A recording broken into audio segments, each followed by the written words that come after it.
I won't be there.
Hello, everyone, and welcome to Loreline's episode 60. We're back after taking a week off. Everyone should be nice and refreshed now. We're going to have just kind of a chill hangout and Q&A session, so feel free to ask us anything, and I will let all y'all say your greetings.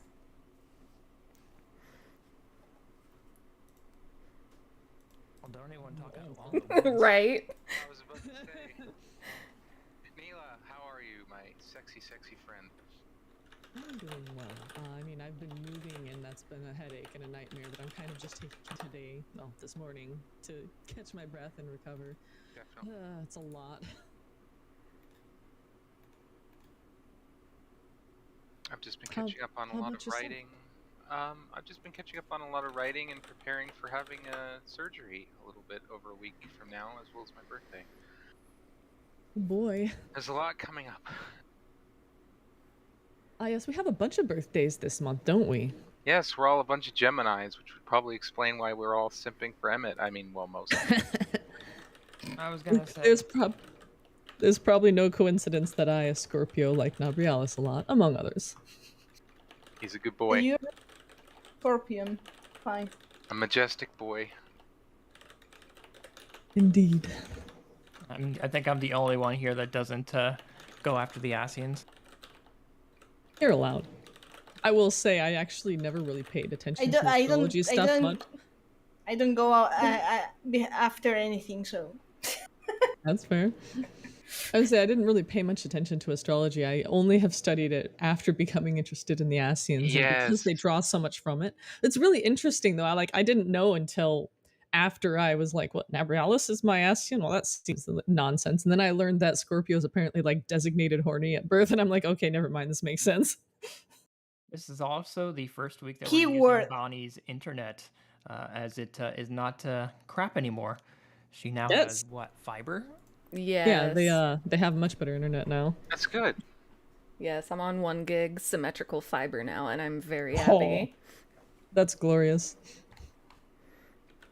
I had to move my entire setup again to the living room because of the Guild Wars stream being, well. I mean, we figured out what it was, at least. Yeah, I mean, it works better when it's right next to the source of the internet.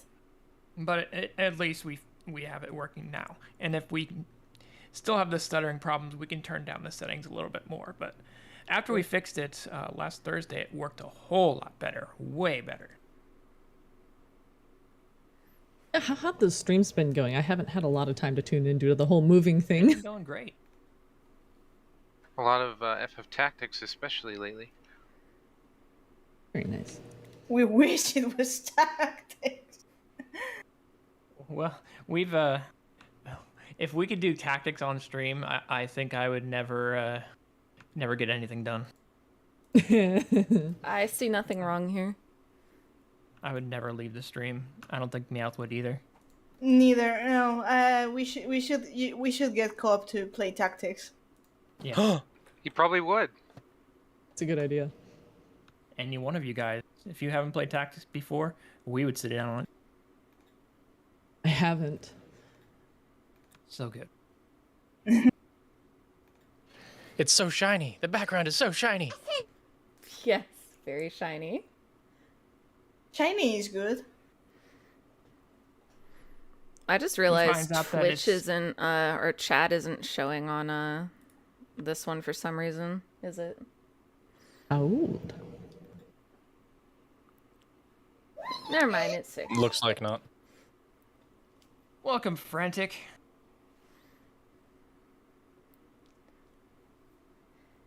Well, do we have any questions to start off with?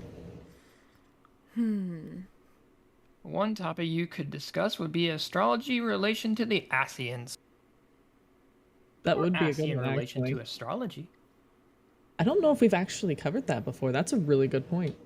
I would also suggest briefly before we go into that topic, because I do want to get into that topic. It's a really good one. We also recently had a mini patch with some stuff that came out, if we wanted to talk about that.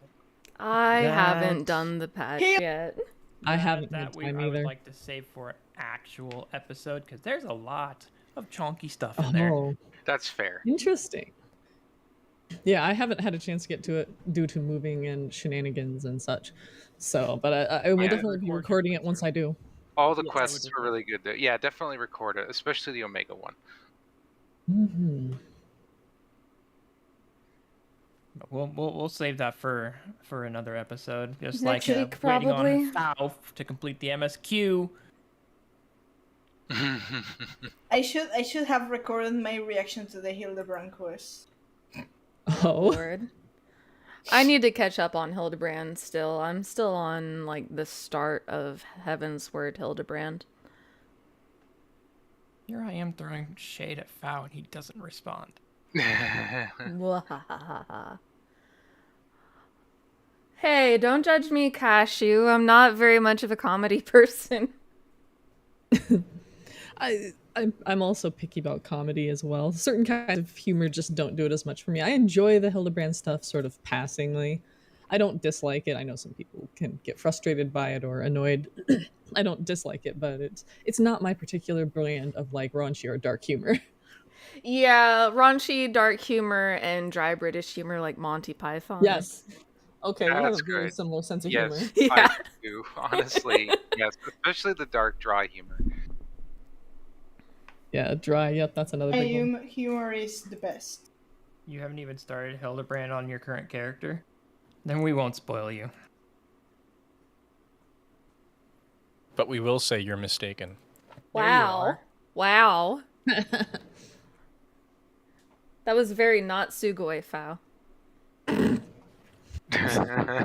I'm sorry. I thought Hildebrand was It's- mandatory. It's the day Scare of him off. He'll go Pointed. cut his grass or something. Oh, No. He's got a point. Hildebrand is the most campy thing I've ever seen in a video game. It's amazing. Yeah, I will say, it's definitely very special. I don't think I've really seen a lot of games that go into this sort of thing. I guess there's like, I don't know, Saints Row has a similar sort of humorous approach, but I don't know if it's exactly the same. Frantic says it's by far the most Japanese thing in the game. Yeah, Well that's said. very true. Well said. Fair, it's a I thought Japanese you were gonna game. use the term bizarre. If they want to, it's a Japanese game. They want they tend to have it tame for the rest of the game. If they want to go entirely Japanese in one quest line, then go ahead. More power to them.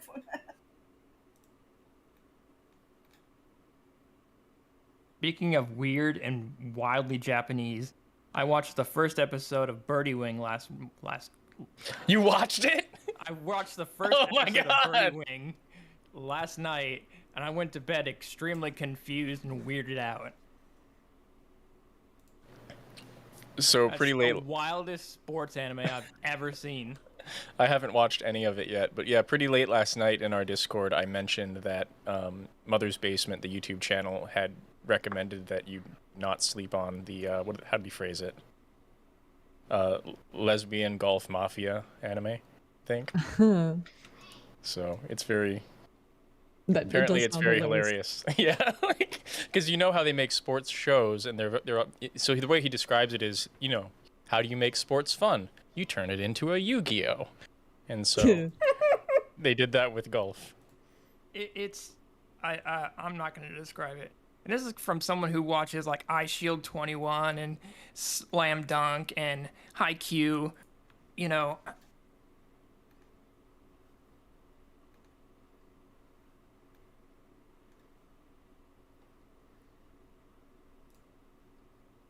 Japanese Indeed.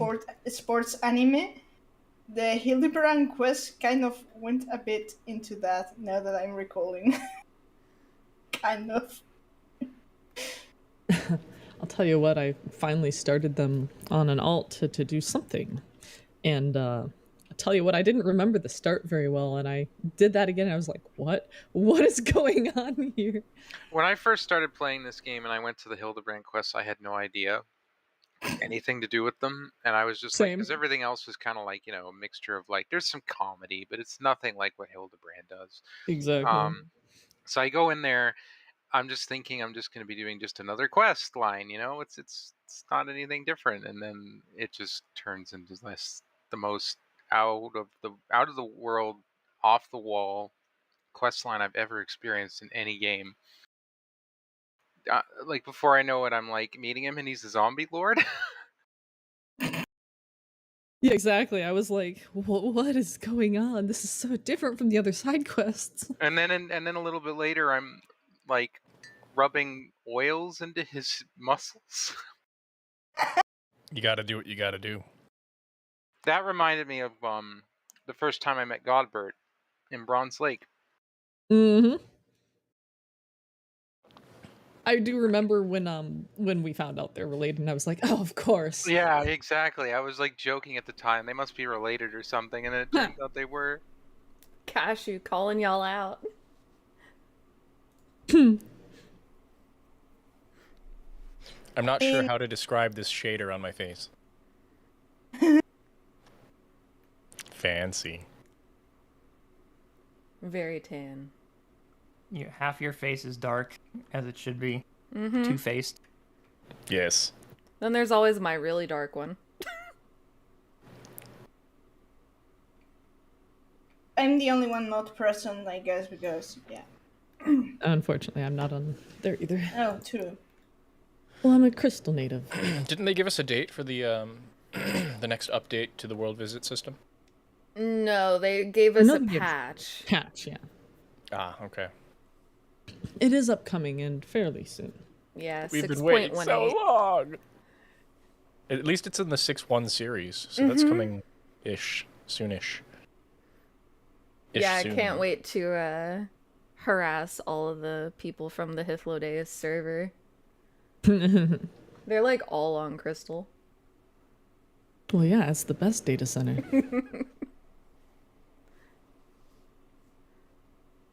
I realize we have gotten a bit distracted from the question earlier about astrology.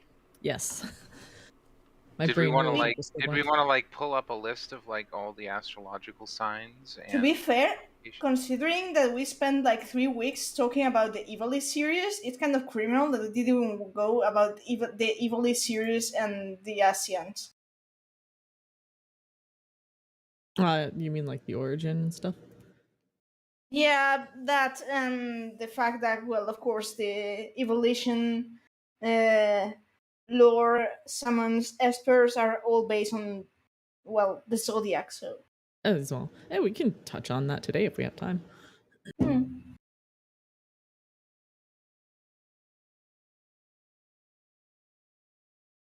Ayumi, do you have the chart of, or you can also recall each one of the espers from memory? It'd be nice to have a visual up for the stream if we have it. We have a question from Tenebrae Queen. Is anyone in Lorelines on Crystal? Myself and Kobran are both on Crystal, actually. Are you in Faust's house or are you in Arden's house? We're in Arden's house. Oh, I should stop by then. I'll come by over there in a minute. The majority of us are on. Sarah, you have a character on Crystal too, right? I do have a version of Sarah on Crystal, yeah. Because I used to do RP on there, more so in Shadowbringers. I'm kind of still waiting for data center visits at this point. Yeah, understandable. I already have enough invested in my 2 alts, my 2 characters. I feel that.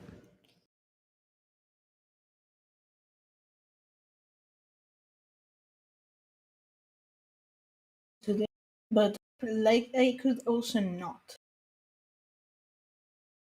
I'm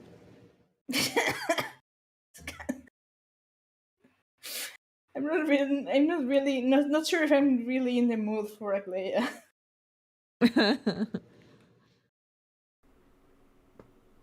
Well, as Meowth did indicate, the espers in Final Fantasy Tactics and in Final Fantasy 12 and whatever else games are specifically Evolis, are all based on general zodiac stuff.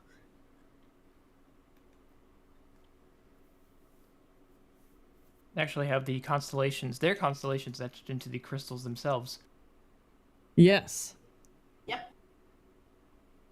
And also... Much like the convocation stones in 14, which is an interesting sort of parallel. Where are you guys at? Upstairs. We're in the upstairs of the upstairs. Of the upstairs. The bookshelves are doors.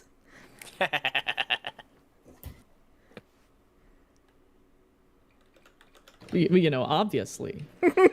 Hidden sliding bookshelves are a classic staple. They're the only doors I like. I tried so many different doors in the FC house, and I was like, nope, all bookshelves. Nice. Very appropriate considering you're an author. Yes. How many bookshelves? I kept looking for you. I'm like, I don't see her. Then you mentioned bookshelves, and I'm like, oh, she has many of these.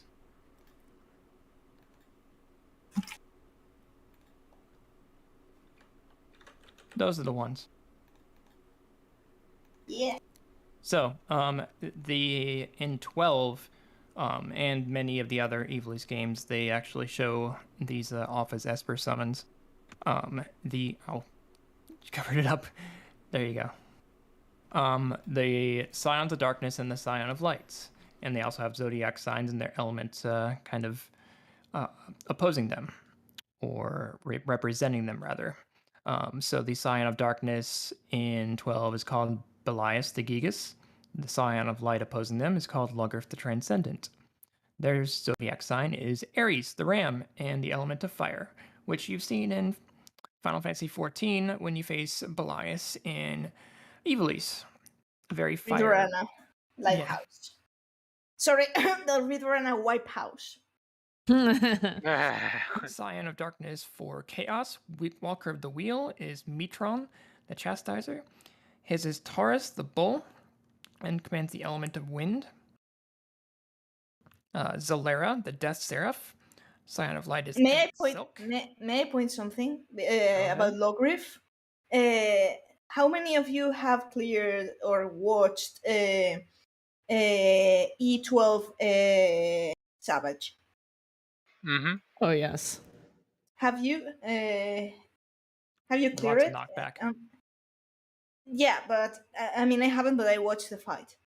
So whenever Gaia Logriff is spoiler alert. So whenever Gaia, Logriff as the Oracle of Darkness, is casting certain attacks, if you watch the glyphs in the arena, you'll see the symbol for Aries. Yep, there's the Aries symbol is there. Indeed, as well as a lot of clock symbolism. Going back to Zalera, Emet-Selch, the Angel of Truth, is opposed to Zalera, and represented by Gemini, the twins, and the element is death. Which side lore. 4 members of the Lore Lines podcast are Geminis. Hi. Hey, look. I was also going to say that one of the stereotypes about Gemini is that they're like drama queens, which some of the zodiac like stereotypes and personality things were worked into the Scions of Darkness themselves, but they often do reflect it into the Scions of Light, the Ascians themselves too. So dramatic. Zeromus, the Condemner, opposed to Pastorat, the Night Star. Show yourself, Pastorat. Right. Zodiac sign of Cancer, the Crab, and the element of gravity. We need our crab boy. Yes, when will he come Ashmal, home? the Bringer of Order, opposed to Fandaniel, the Protector. Zodiac sign is Leo, the Lion, and the element of Earth. And again, going back to the Royal City of Ravenaster, when you face Hashmal, he commands very Earth-like elements. Pillars, yes.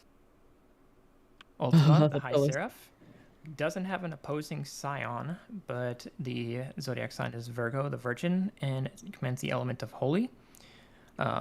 However, you have what is named Ultima, which is the opposing, or rather the synonymous one in 14. So you have Ultima and Ultima. Ultima in 14 is in the Ivalice raid, and that is in Orban at the very end. And as for her holy magic,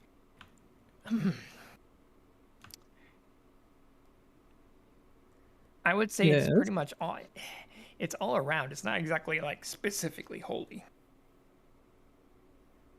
But to be fair, it makes sense because the first time the Ultima spell appeared in the Final Fantasy franchise, it was a white mage spell, and it was Final Fantasy 2. It's also noteworthy that Final Fantasy 14 doesn't specifically have holy as an element. I think the closest thing would be light. They seem to be pretty analogous anyway. But, someone with some expertise on 12 should speak on the Scions of Light in that game. Yes, the Scions of Light. And really quick to address about Hermes is so wind aligned. Remember that they used the name for Hermes, but not the actual. They're not going by the actual like the Scions of Light thing. So even though they used Fandaniel and they used the name Hermes for Fandaniel, it doesn't mean that they're going to be synonymous with that element. Indeed, it's interesting because the Zodiac itself is associated with the 4 basic elements: Earth, Air, Fire, Water. In Final Fantasy 12, they use a lot more elements; none are repeated, and some of them are contradicting or don't match up. So they've just chosen to do their own thing, which is fine. They've chosen the name from Greek mythology. But that does not mean that they attribute it to that specific element in the game. It's a name selected for them. That's right. This is completely separate from the Scions of Light and Dark. This is an add-in from 14. Yes. For example, Pisces, La Habrea, is associated with the water, as far as I'm aware. It's associated with ice in that, but La Habrea wields fire spells. Yes. Excellent example. If anything, we could argue that the Scions of Light, which are the Asians, are mostly associated with opposite elements to their Scion of Darkness counterpart. That as we see them in go ahead and go off on the Scions of Light. Meowth. The lore? Yes. In Ivalice? Yes. So, well, basically this whole story is in Final Fantasy 12 there exist sort of god-like entities, beings called Ikuria, and these Ikuria create the espers. There's one for light and one of darkness, like two sides of a coin. Except for Ultima, who is it's like the big esper of holy or light, and then Zodiac, who is the big esper for darkness. They kind of counterpart each other. And then this is more or less how it goes, and then Ultima decides she is awesome and the best, and she doesn't have to obey the Ikuria, and then she staged a rebellion against the Ikuria, and she gets all of the Scions of Darkness to her side. They rebel, they fight the Ikuria, they lose, and then they're bound.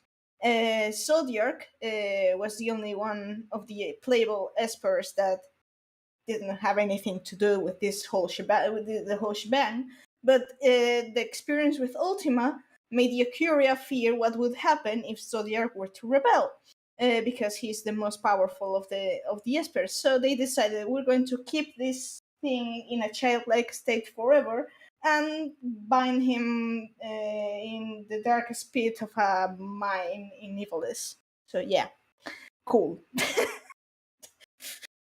Hashtag Zodiac did nothing wrong. It's a long, complex affair, but if you played 12, it's pretty much kind of spelled out for you.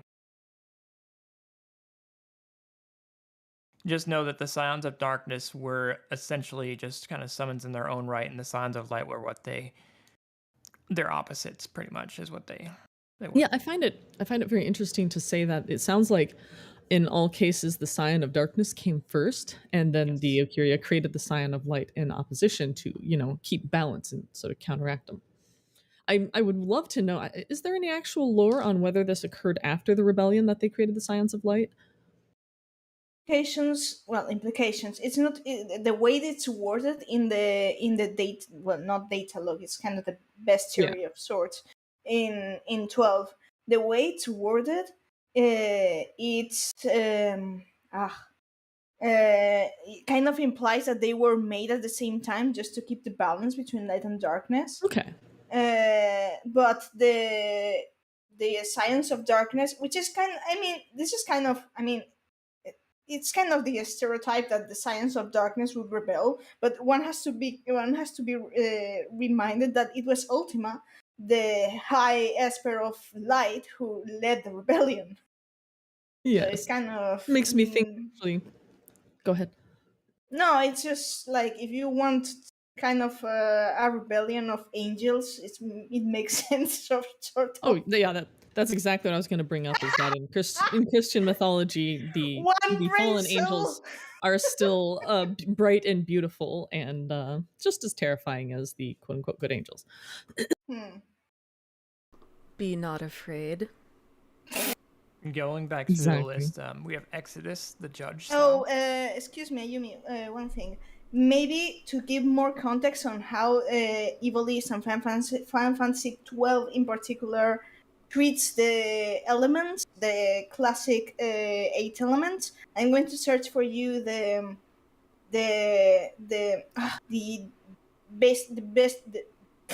bestiary entries for the elemental mobs called the Entites. Let me see if I find them. I loved those in that game. I found them so fascinating. Going back through it, Exodus, and opposite to Hamaru, the Arbiter, the Dude, Libra, the Scales, and the element is Ether. That is another one we have yet to see. Cuchulainn, the Impure, opposite to Nabrialis, the Majestic. Zodiac sign is Scorpio, the Scorpion, and element of Poison. Another neat thing that I forgot to point out is that their zodiac sign on each of these scions of light on the Ascians is represented in some form, in some way, on their mask. Indeed. If we look at Nabriali's mask, his mask is in the shape of, or kind of has a scorpion motif. If we look at Igyorm's mask, she has a kind of archer motif on her mask. As for Emmett Selk, he has a kind of curved mask, but it's dual colored to kind of represent Gemini. Yeah, plus 2 lines. 2 curved lines. Yes, and if we look at La Habrea, it's almost kind of fish-shaped. It looks to me like a catfish. It's a weird one. That one's a little harder. It sort of shows that was the first mask they designed, let's just say. Yeah. So yeah, each of their masks, if you look at the Scions of Light and then you look at their zodiac sign on this list, each of their masks has some type of relation to their zodiac sign. So that you can tell that the devs actually used the list in some way, or used inspiration from 12 in some way to create the Ascians and the Espers in the Ivalice raids, along with their element.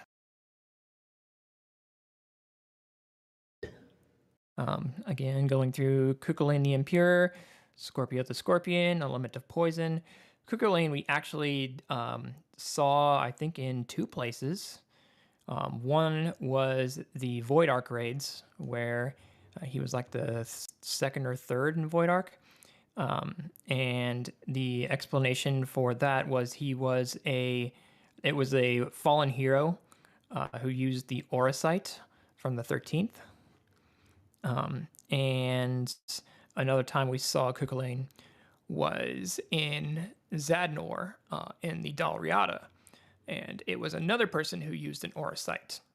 One of Gabranth's men who used an Auracite and transformed. So we actually fight Cuchulainn in 2 places. I was going to say, oddly enough, Engthon, the leader of the Fuath, transforms mid-fight into an illusion of Cuchulainn. Indeed. Yes. Which is unusual. But he turns into the hero, the corrupted hero version.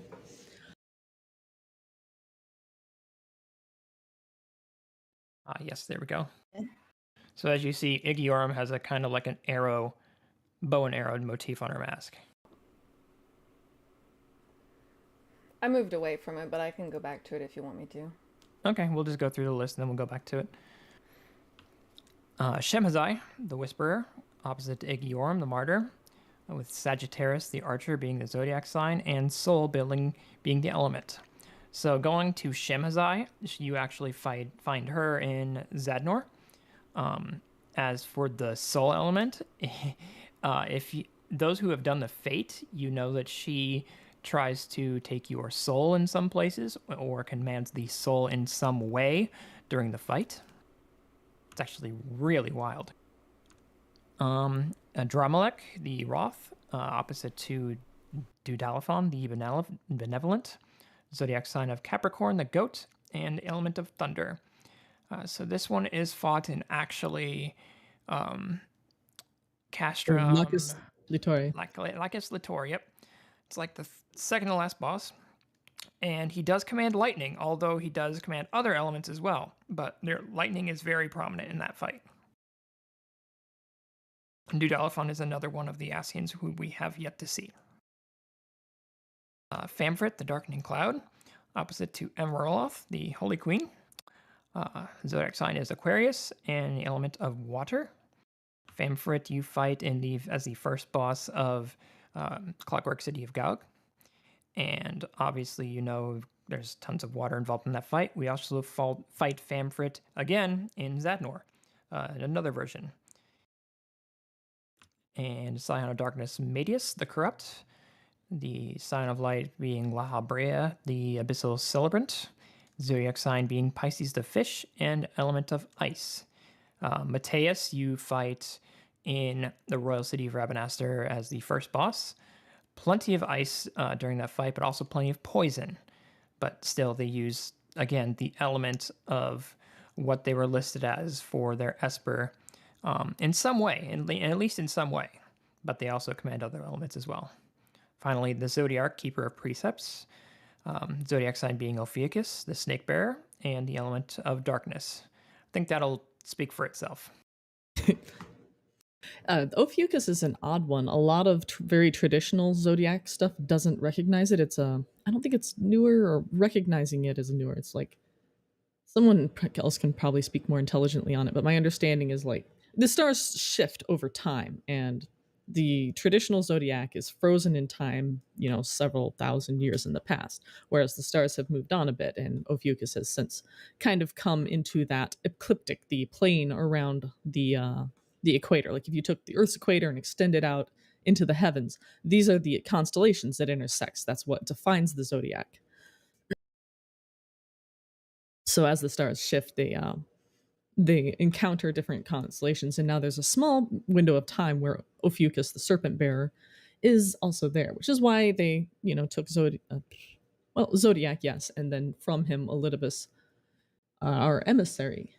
I don't know if there's any stereotypes about Ophiuchus. It's not one that's studied much from what I can find out, but the rest of the signs do have some. I actually looked it up. I found a Cosmopolitan article about it because I don't know anything about it. I found I want to start with Pisces, if that's all right, with La Habrea. Go ahead. I'm just going to read straight from Cosmopolitan, their zodiac sign stereotypes page. It says, swimming in deep seas of emotion, Pisces get a bad rep as being delusional. Boy, they did pull from this a bit, didn't they? Lost in their own little worlds, this water sign can sometimes be branded as out of touch with reality and on a whole different planet. But the other thing to consider is that Pisces are imaginative and blessed with a profound inner world, and this really shines in the phantomology angle that we learned about only as of 5.0 and onward. Gifted with a unique level of intuition, sensitivity, and creativity. Let's just say I'm excited to learn more about La Habrea and leave it at that. And obviously we discussed a bit before, but and it still fits several of the stereotypes of Gemini as well. Oh yes. My father was from something that Meowth posted. There is a lot of these, but I'm going to read from one of them. The one of them being from Zodiark, which is the last one you posted, correct? It's not for Zodiark. It's so let me explain. This concept, this is a concept that I actually ported from Final Fantasy 12, very obscure bestiary entries into some kind of elite monsters in Final Fantasy 12, made them into Final Fantasy 13 lore for my current writing project, concept art project, whatever you want. But anyways, each one of these things, it's meant to be kind of a major elemental. Each one represents the classic, the 8 main elements in Final Fantasy in the franchise. And because of this, because also 14 draws a lot from the 8 elements, mainly 6 of them, because light and darkness are polarities, but still it's kind of interesting how because each of one of our of the calamities are based on each element, so it's kind of interesting to see the lore regarding that element in evolution mythology, and that's what these entries in the bestiary do. So each one of these things are called entities. Each one has a name, but it's mostly the lore about the element as in evolution.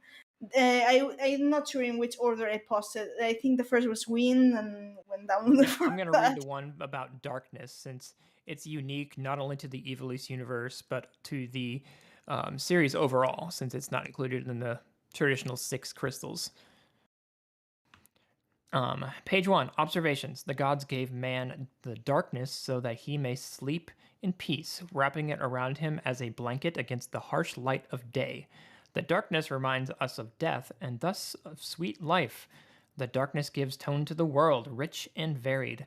Yet man learned to hide in the shadows, whence to do evil, and he summoned demons from the darkness's depths, mocking the gods' work. So did the gods fashion the Liamond Entite, that man might fear the darkness, sowing in his heart the terror of the night. Page 2, the Entite Pact. The power of darkness is a mighty power, yet as arrogant as it is tremendous, ever seeking to depose holiness and rule alone. Shine a holy light upon it until there is no shadow left in which to hide. For only then can the arrogant darkness be tamed. The darkness will swear fealty to you and offer up the shining electrum to your hands. A note real quick. I recall fighting these things in Final Fantasy 12, and they are a difficult, tricky opponent. Yeah. Here was like your hint of, okay, how do I fight this thing? What spells do I use to beat it? What weapons, The electrum, by the way, is some sort of hallowed magicite metal in the Ivalice series. The entites in 12 drove me crazy because my disc was glitched, and there was a certain element of entite that would not spawn, could not spawn. Oh no. Yeah, so I never got to kill all of them. So they are kind of elite mobs that, like I said, for my personal project, I translated them into 13 lore. I translated the elemental wheel to 13 lore too.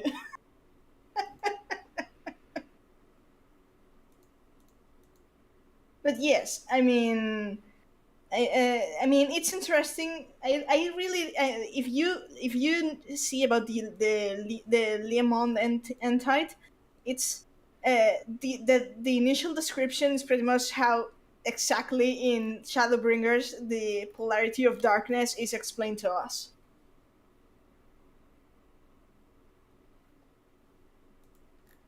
All right. Yeah, that one was extra interesting.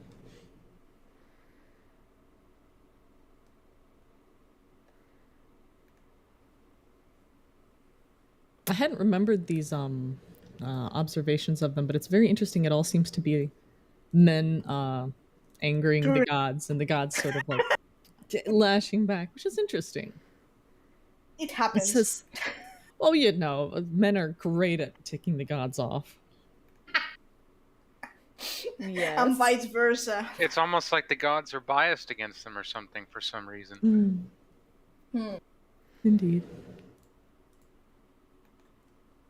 Do y'all want to read all of these off on stream or no? We did not. Okay, just making sure. Because if we did, I would have put them back up. Yeah, I mean, if you want, we can read them all. Because I think we can never also did just that. link them if people are interested. That's true. It is kind of a lot.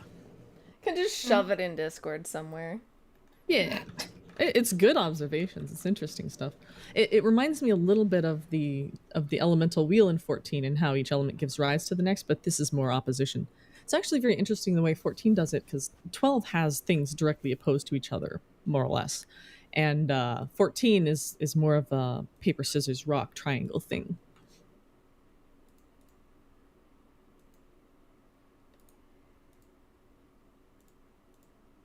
True, and it's interesting that I don't know exactly why, but the rock, paper, scissors in 14, at least in Eureka, what I recall of Eureka, and I take this was from Final Fantasy 11, are not the usual rock, paper, scissors for other series. Yes. Which it's kind of screwed up with my mind. But then the Final Fantasy Brave Exvius War Divisions, which is kind of like a tactics game, Ayumi knows, uses the exact same thing. And the moment I saw that Wheel of Elements in War of Divisions, I was I was gonna say, if you asked me if I did a Eureka, I was gonna say ask Fao. No, War of Divisions, not Eureka. Oh yeah, I still play it. Just I have tons of other mobile games that I play too, so it's kind of, occasionally check it every now and then. Meanwhile, me hasn't been keeping up to date on any of my mobile games. I'm so behind. Keep up with the City Opera Omnia! No. Do it! There's so much clicking of buttons. Really? I can't just auto battle. Yes, you can. I mean, sort of, but no, it doesn't use it can't skills. be done. One does not simply auto battle. Why are you playing a game if it plays itself? Like, I'm sorry, that's a personal pet peeve of mine. If the gameplay is too repetitive or not interesting and you need an auto battle, then like, you should be resolving it another way. I basically just like play it off on the side while I write, so the least I have to interact with it, the better. Unless I'm playing like Genshin or Honkai, which I actively play. Opera Omnia, basically the only thing you have to do sometimes. Oh wait. These days, the only kind of in the City Opera Omnia, basically the only thing you may have to grind is when a new Summon World of Illusions quest comes up, and you have to kind of level up the summon, but that's it. Otherwise, there's no grinding, basically. We have this. This is now a mobile game stream. No, I don't even play mobile games. I could literally load up Genshin, but let's not. No. Genshin with chat. Oh jeez. Let's go. Granted, Ayato's Japanese VA is a Litibist, so there's that. Oh shit. Oh. Yes, and his English voice is Dimitri. On console. Let's go. Yeah. Alex, this one guy says, I lost my phone. Well, that seems like the safest thing to do if you have Genshin. From what I've heard. Not wrong. I've heard it's interesting, but like I cannot get into a whaling type game. Like, it's one of those games where you don't need to whale whatsoever. You don't even need to spend money, but people want their waifus and husbandos, and they spend irresponsibly. That's the thing. I even got into it. I wouldn't play it if it I'm I wouldn't play it if it weren't for the husbandos. Yeah. I'm guilty of that. Right now. I'm kind of trying to go after Yelan, even though I don't really need her because I have a Yato. Wow, are you still there? I'm here. I'm actually surprised I got you into Genshin. So getting whether I got into it or not is arguable, but I know that it's fun. Like it's the same kind of fun you get out of a Breath of the Wild, which it's a souped up clone of, or even this newfangled game, Elden Ring. It's like the open world exploration, collect them all, beat them up. It's so fun. I just haven't made time for it, but I probably put about 20 hours in. Shifty and it more eyes. than holds up for a free-to-play game. Like I was blown away by it. Like The production quality on that game, yeah, for sure. Even if I don't spend really any money on it, the quality and amount of content you can do in that game, I have no reason why they launched it on mobile. I have no clue why they didn't launch it as a $60, $70 game package on console and PC. It could. The reason is it's a gacha game technically, and they decided, somewhat ethically, that they could launch a free-to-play game and catch all the people who just want to spend money. And they've made so much so far. Like that. Yeah. Oh my god.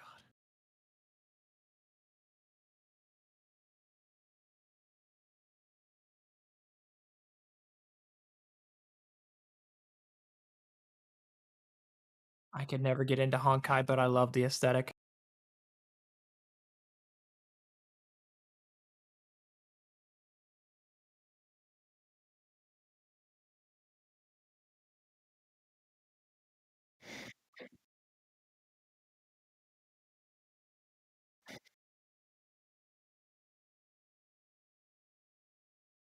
I think it's gorgeous. I don't know what you're talking about. Yeah. Yeah, that's fair. Oh, I threw 2 images in the live chat. I don't know if you're willing to bring them up for me. We got derailed. It's okay. It's plenty to talk about. That never happens to us. Yeah, right. Arden, you've got silent. Going into not the game itself, but the lore of the game, Genshin draws a lot of constellation and fucking traveler and stars, and I'm like, I sometimes I'm like, why is it that suddenly everything I play reminded me of Final Fantasy 14? Fao, do you have a version of the second image that isn't for ants? What is this, a school for ants? Has to be at least twice this size. I opened it in my browser and it is so small you can't even read the text unless you just shove your face against the Control screen. scroll wheel. Annoy everybody. Oh god, that makes it so blurry. No! Do it. No. Please. It's so bad. Don't hurt me like this, baby. Yeah, exactly. Come on. Baby, don't hurt me. All right, I'll find Don't hurt me no more. Exactly. Let me switch this one over to... I can read. I believe the one you're talking about is the one with the symbols of all the planets and such as well, right? Yeah, the very last image he posted in Discord. Yeah. I can deal with the first one, but that one is just so small. Yeah. So I just wanted to share this because even though it's the traditional 12-sign zodiac, and even though the Azem stone is the sun sigil, which is on the second image I posted, alchemical symbol, because the zodiac is centered around Earth's perspective, it's all the constellations you can see from your locus on Earth. They put the sun in the middle of the diagram here, which I really love. So I just wanted everyone to see the Azem sign right here on every zodiac chart you've ever seen, summoning their friends from across the stars. Love it. I love the imagery.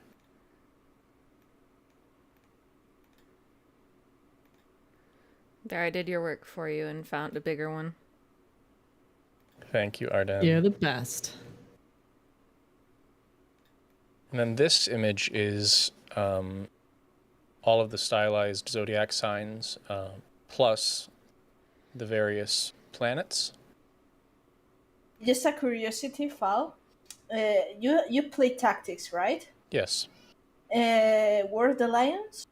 Yeah, the Tactics. So in the cutscene in which in the cathedral there's Ramza and Lolita talking. There's a how do you call it? The the glass thing in cathedrals. How do you call it in English? Stained glass. Stained glass, yes. So there's a stained glass of that image before, representing the Zodiac Braves and the Zodiac Stones. That's great. We should pull that up. Like, I mean, it makes sense because in the setting of Ivalice, they kind of revere the Zodiac as their religion, sort of. Mm-hmm.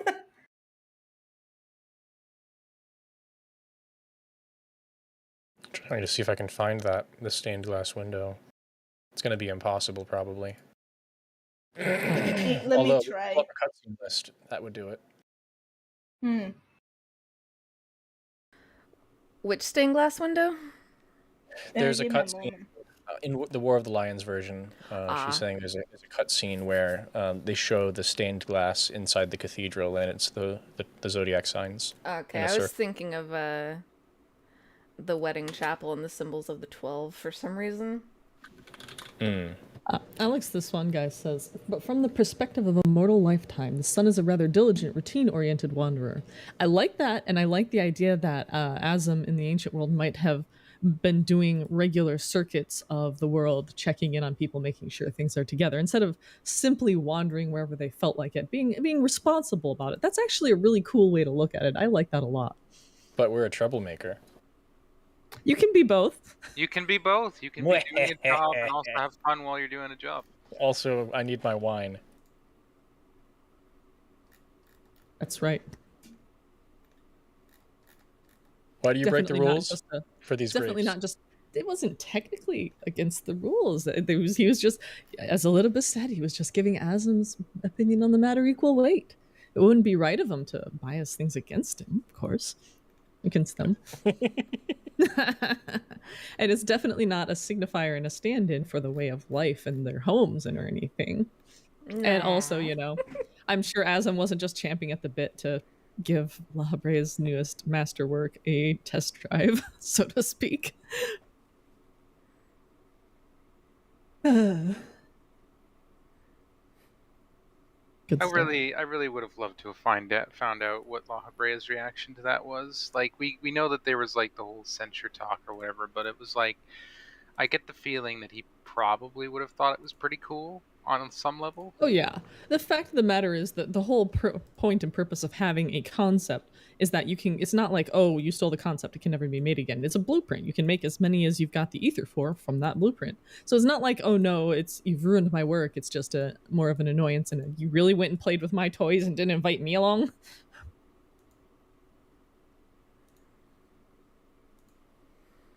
Yeah. Where could he have gotten such a concept, I wonder?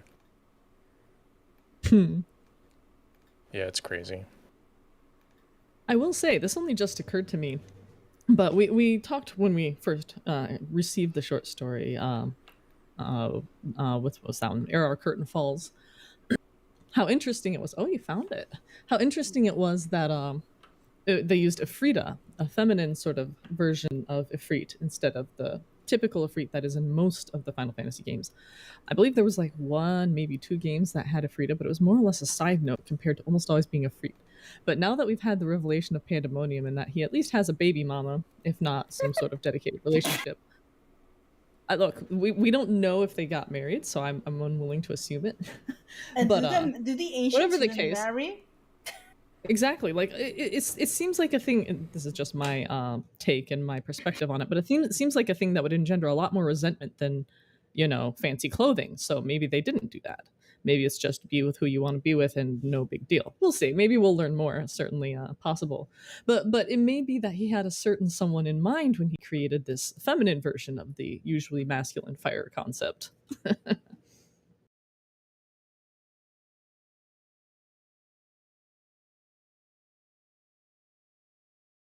God, it's been a while since I've seen the Tactics in-game CG. It's great. It's been a while. I'm looking at the shape around that sun, and I'm sure it's probably coincidence, but boy, don't that look like the source. I mean, tactics and 14 coincidence? I mean, you got a point. Is this one of those coincidence? I think not moments.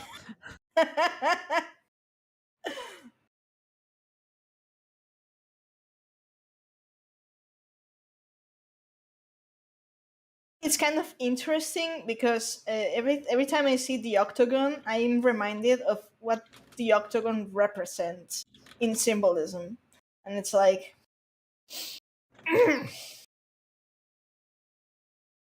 So basically, this is kind of if you allow me a quick digression on symbolism. Yes. In symbolism, the circle is equivalent to heaven because it has no end point. It has no starting point. It's like an everything, a continuous line, a meaning of eternity. The square is meant to represent Earth. It has four angles. It has like some sort of degree of balance. Is like approaching. Is mankind approaching to the circle, but not quite. There's also the four angles and four sides represents the four classical elements and the four main directions: north, east, west, south. So this is actually something very Templar in Templar symbolism. That the closest thing to represent the union between heaven and earth was the octagon, because it was they called it the squarification of circle. Some more or less loosely translated. It basically, if you see an octagon, is the union between man and heaven, or God, or the concept of the divine, which is something that in the Templars, if you ever go to a Templar chapel, that there are some around France, some in England. There are quite a few in England, because some of them, after the persecutions, they fled to Great Britain. Since the persecution was mostly spurred by the King of France and the Pope, and Britain didn't at the time. The English were not really fond of them, so most Templars fled to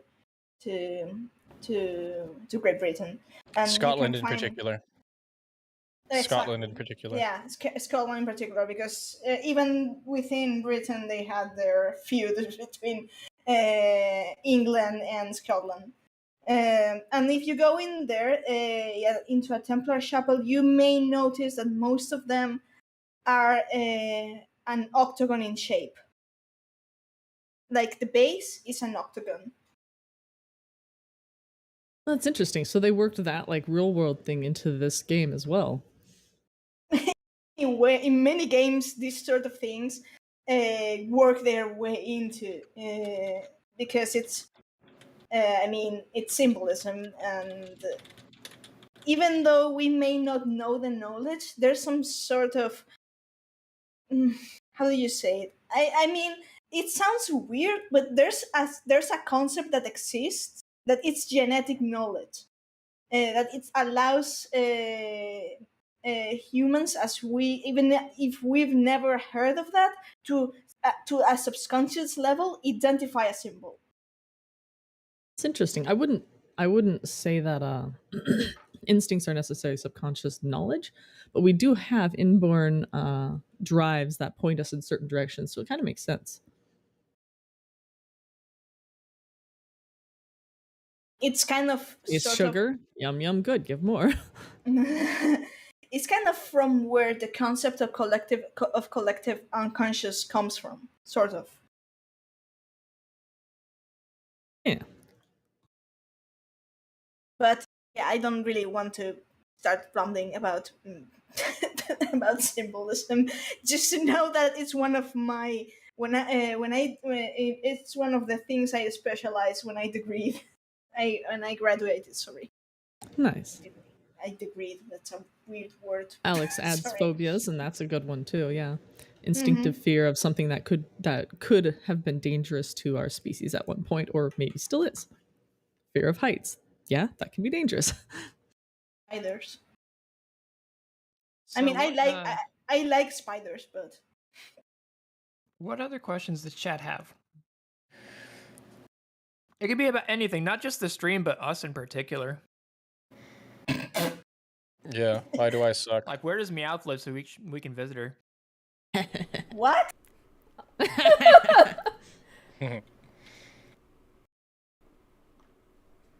Don't turn this into a Meowth questioning, please.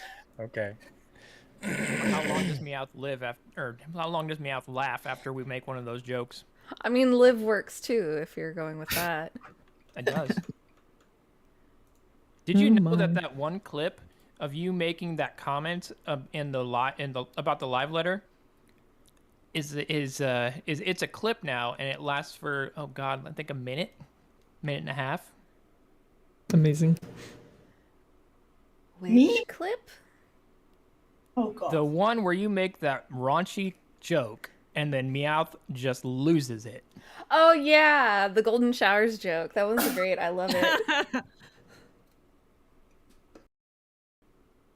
I have some people I should link to now that I think about it. Have mercy on poor Meowth. Oh, there's another It question. was like 5 in the morning during a live letter, and half of us were like exhausted, and then Arden just lets that one loose, and you can hear Meowth just cackling in the background for like a full like minute and a half, 2 minutes, maybe 3, just did not stop. Yeah, I think when we were clipping it, I was tempted to separate it into 2 clips because I just killed y'all so bad. We had a question in chat. Sludge Prince says, excluding Neela, what are your favorite colors? He I'm says wearing them excluding in me. He knows mine. I'm wearing them on stream. Black. Black. That's a good one. Blue. Hey, high five.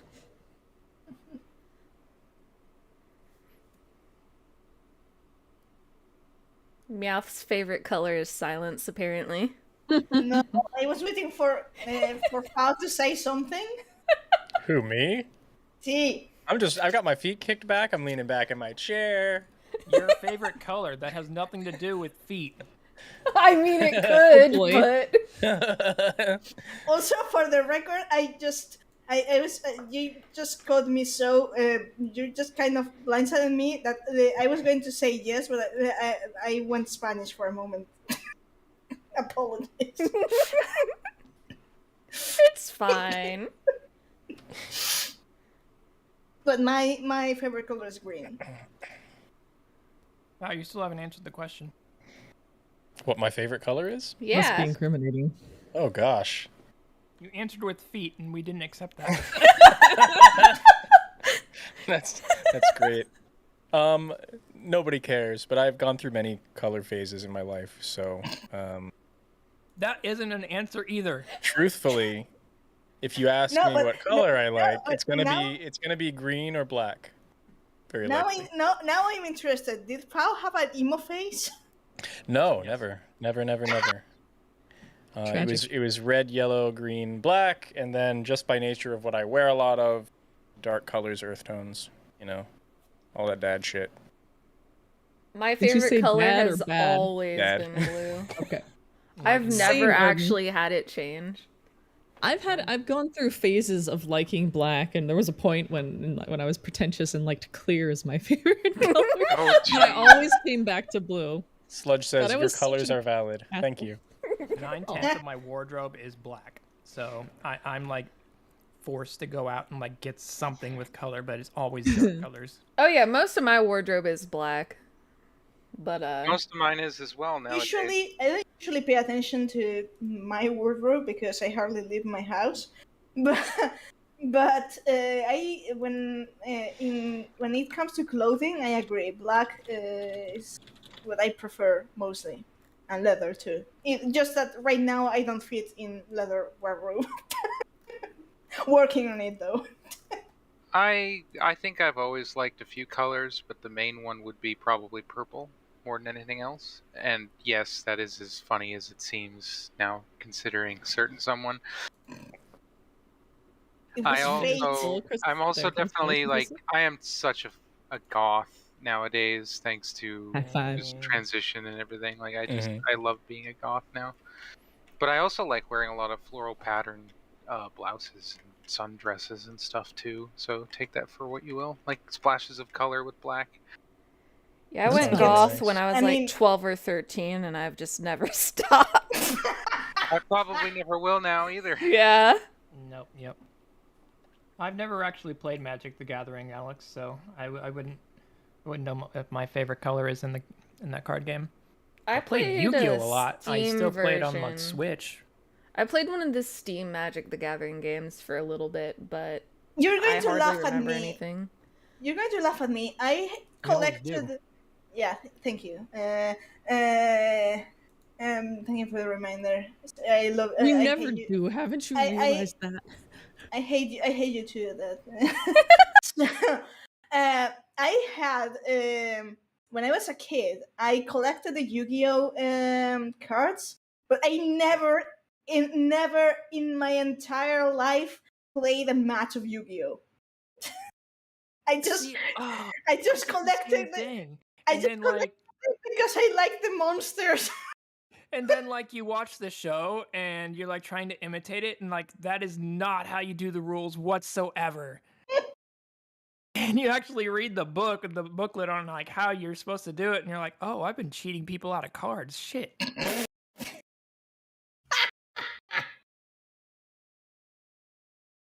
Yeah, I maybe I still keep some of the cards somewhere.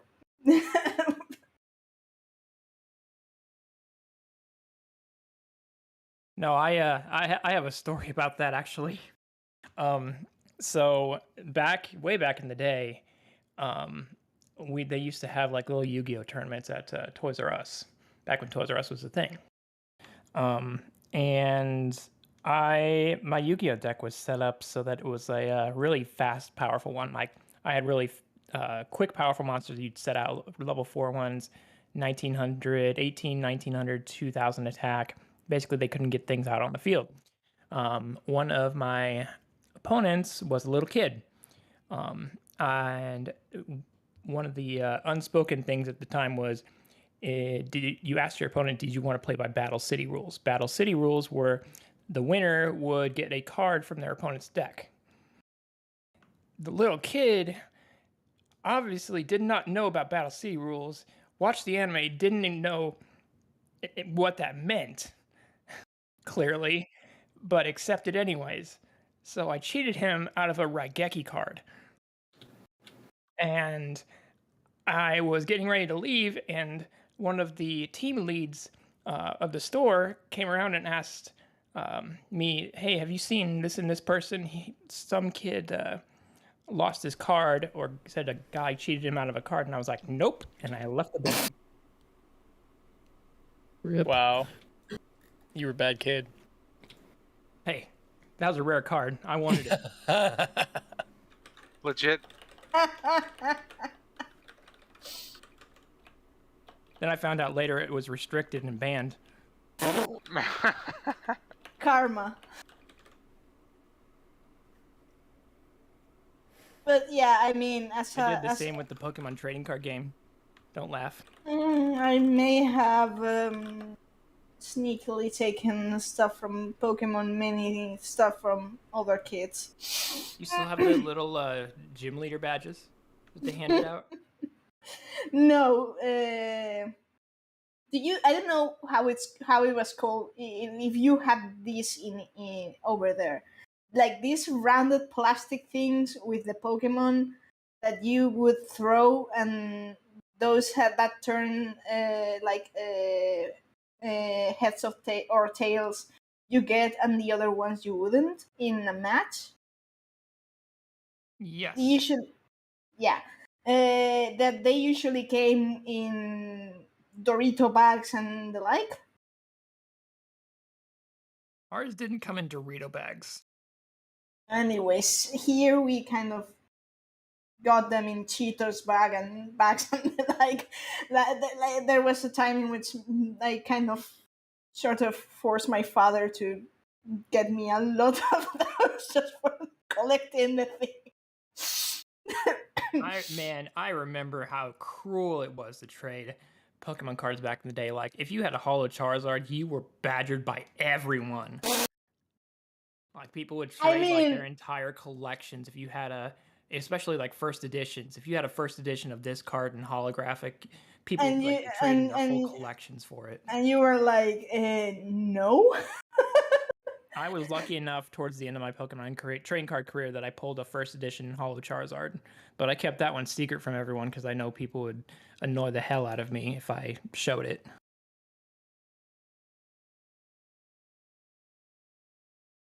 But my decks that I always ran were Psychic and Lightning. Yeah. Now, I mean, this is kind of off the topic, but we could, I mean, for those who know Pokemon, we could ask, which is your favorite Pokemon type? Psychic. Dark type. I don't know enough to like have a favorite type. I just like all of the cat-like ones, and I like Eevee. And I have to stream something Pokemon for you, Neela. I swear. I have seen Pokemon games. I've seen a little of the show. It just isn't an interest, so it doesn't stick in my brain. I just like the Eevee ones. The dark Eevee one is really cool. Espeon or Umbreon. Yeah. Umbreon, yeah. Espeon's cool too. But Espeon is in my third top 3. Yeah, third favorite. Liking Psychic type, I like of the Eevee evolutions. I like Glaceon the best. I actually have a Glaceon plushie that I keep on my computer desk. Aw, that's cute. One of my partners collects Pokemon plushes and has so many of them. My favorite Pokemon of all time is Scizor. My email. I love Scyther. Scyther is so good. That was my first favorite Pokemon, and then its evolution came along, and then I'm like, I love this even more. Heck yeah! Nice. You can imagine which is my favorite Pokemon. Not at all. Couldn't ever guess. Couldn't ever guess. Never. Absolutely not. Never. But do you know which is my favorite too? Which I sometimes have trouble deciding which one I like better. Just not enough to be. It's high enough to not call it second favorite, but not as much as a Meowth. That would be Absol. I thought you were gonna say Persian, and then I'm like, no, that's mine. Meowth is just a little dude, but Persian's a big favorite. Not just awesome. A little dude in a diminutive way, just like he's just a little guy. You wouldn't punch a birthday boy on his birthday, right? Tell me I'm wrong. My main job in Final Fantasy, Jess, is ninja.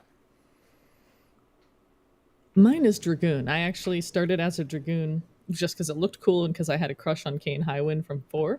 And I have found that I love it, and I've stuck with it ever since. Mine is basically all the tanks right now, but mainly Paladin.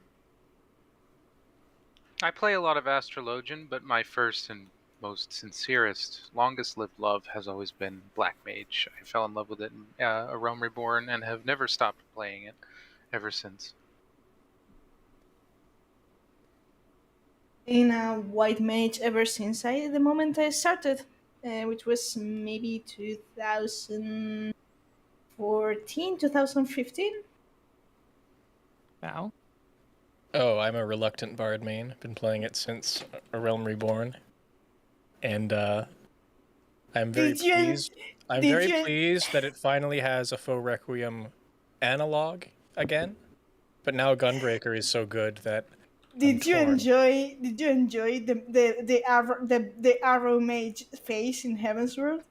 I did not That was so enjoy it. weird. I hated it. Did. I don't really think anybody really did. Truly, I hated it. And no, but hold on. The thing is, Machinist wasn't good enough to replace it then. It still sucked. So I was playing Bard anyway.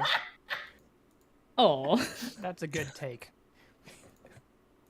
I have to say, Machinist was the first job I leveled up to level 60 was the cap back then. After White Mage, so it always has a soft spot in my heart. So I have a little bit of a pet peeve on Bard. If you don't mind, I'd like to share it. Bards, cover your ears in chat. So here's the deal. My absolute favorite 2 animations in the entire game for this class were definitely Faux Requiem's 2-second channel cast, because I could just do it whenever, and there was like 4 or 5 different little melodies you would play. It was just something to do when you were bored, before performance was a thing. And then the second one, which is more important, is the old ability Wide Volley. You see it on NPCs sometimes, the archer NPCs that do the giant backflip and huge rain of... Yes, I remember. Yeah, so that they removed from the game, okay? So this is data point 1. They removed it from the class, which made me very sad. Then, with Endwalker, they changed Quick Knock to Layden's Bite, when they could have added Wide Volley. We got an upgraded AoE. And they still took it from us. Also, there was a question from Slut Prince. Which Greek deity is our favorite? That's an extremely tough question, because if I were to be asked that back in high school, I would give you a definite answer. What's that answer? There are so many now that I can't choose one. It is hard. In high school, I would have given the answer Athena. I actually named one of my cats Athena that I got in my teen years and lived with me up until I was on deployment when she passed away. And I just appreciated a female goddess of war and also wisdom. I thought that was the most badass thing ever. It was great. Now I have a bunch of favorites. I'm in the same boat where I'm like, oh, but this one's so cool, and oh, but this one's associated with this character, and and I have to say, mine is Hades, but before anything Final Fantasy, just because by reading Greek mythology, Hades was the only one who was not a complete jerkass. I mean, that's pretty fair. In high school, mine was, I had basically, in high school, they made us read the Iliad and the Odyssey. So all Greek mythology was read up to then. So I had, a good idea of what it was, what all of them were. Later in high school, I became more of a weeb. So I read into Shinto mythology too, and found a lot of comparisons and contrasts between the two types of mythology. So I just kind of fell in love with both, since Japan has their own kind of culture about gods and goddesses called the kami, and of course Greek mythology has their own gods and goddesses. They're actually very similar. So I can't just say which one is my favorite, because all this mythology around the world is just too cool to me. My favorite Greek deity has always been Ares, but for one very simple reason. I grew up watching Xena, and he was hot. Nice. There we go. Ares, I can smell you. Come out. For some reason, I knew you were gonna say that. Favorite Greek deity has, even long before I transitioned, been Persephone, because of what Meowth said, like the connection of like him, Hades being like not a dick, but also Persephone not being a dick either, honestly, in a lot of ways. Although her mother could be quite a force of nature in a literal and metaphorical sense. And I definitely like Greek mythology a lot, but it's something I've liked a lot more through the context of 14. I think my favorite mythology before that, one that I still like going back to from time to time, is the Egyptian one. Same. And since they had a lot of cross-pollination in the Hellenistic period in between like Egypt and Greece, like a lot of like, especially during the Roman period, like the Ptolemaic era, the two mythologies really blended very well. So there's a lot to work with in that whole context, that whole medley of like putting Isis together with all sorts of deities, for example. Romans were really fascinated with Greek mythology. They basically ripped it off wholesale. Not ripped. They just these are our gods now. They had some XPs. True. I mean, they still retain some of their original Roman mythology, which is kind of.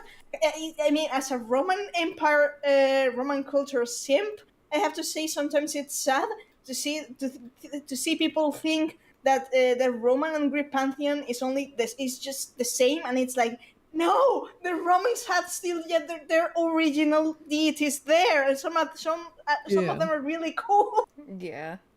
Yeah. I think the other thing I like a lot about Egyptian mythology, just in terms of like a Zem, is that in Egyptian mythology, and obviously Zem isn't Egyptian, but like the transit of the sun through the underworld really fits into the Hades and Persephone element of like sometimes she's down there, sometimes she's up here, but on like a daily basis. So I try to like lean into that a bit with my own headcanons. There's a lot to work with in both, and I like them both a lot. Yeah, like Alex says, the more I learn of myths, the harder it is to choose a favorite. I definitely feel that. And I also agree with the broad perspective and a different look at it. I like the interplay between these things more. Instead of seeing like, this is the best one, this is the coolest, this is my favorite, it's like, I like how these two gods interact. Or the way that, Hermes and Thoth from Egyptian mythology are connected. Stuff like that. What I just typed. I fully agree with you. Like it's difficult to place one. It's like asking, well, which of your friends do you like more? Which one? Well, I mean, I call this one when I need to move furniture. I call this one when I'm having problems with my family and need someone to talk to. It's apples and oranges. It's kind of like asking adult me what my favorite ice cream is, and I'm like, all ice cream? Yeah, when you were like 6 or 7 or whatever, you could. I like vanilla. Answer. Yeah. Now that you're, 30 plus, whatever, you're like, don't know. Yep.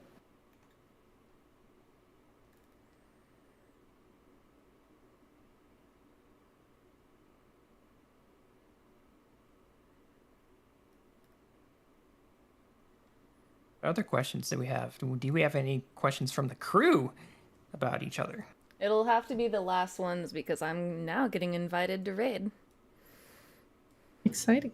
What are you raiding today? Tell them your house caught on fire. Oh, speaking of which. Oh no, there's a naked dude. Named Fan Daniel Enjoyer, I approve. Oh. That I recognize that face. I do recognize that face. That's Sludge. I thought so. I was gonna say that face is conveniently placed. Amazing. That is a very cute hair.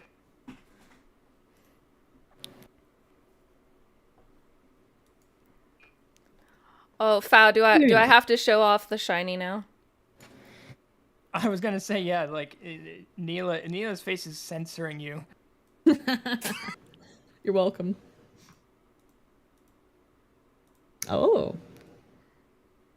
Well, that's a nice top.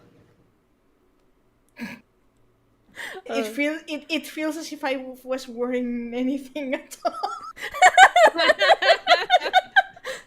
My goodness. Oh, this is great. I love it. Nice gun, by the way. Yeah, too bad I hate Machinist. I hate it so much. Pretty though. Freaks, I'm out of here. Wait for it. Wait for it. right now, I'm very sad right now that Cobb is not here to react to the nice gun after the 13th stream. Right. Right. We'll have to clip it for him. Clip it. Uh, Well, can we get some other people to join the gun show, please? Okay. I guess that's Arden's cue to shut it down before it go any further. The debasement of the Lorelines crew.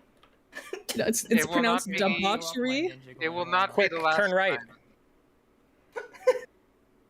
what do you mean turn right?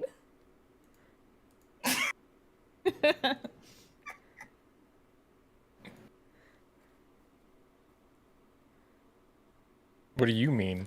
What do you mean? Oh wait, are we all showing off our machinist glams? Oh. Well, that's not the gun show I was asking for. That's a good one though, Sarah. Oh, that's nice. Nope. I don't have the specific. I don't have the ones that you'd normally have. Ah, well. All of my glams are distinctly ancient themed, so they tend not to be of the lewd variety. I only pull those out on special occasions. Oh, apparently Fao is the Asian all along, just floating. Here we go. Without Shadow begins to play. Yeah. Alright. This is the one. Val, get the fuck out of my way. What's up, buddy? That sword placement was great. Oh my. I guess I need to censor it a little better. Amazing. Anyway, I hope you guys are also having fun. I need to go. Right, I think that's a good stopping point. I got We will see y'all next week with probably patch 6.15 discussions. Very likely, yeah. Noesis And is more sort of dead darkness. Meowth. I'm heading out. All right, everybody. Thanks so much for coming.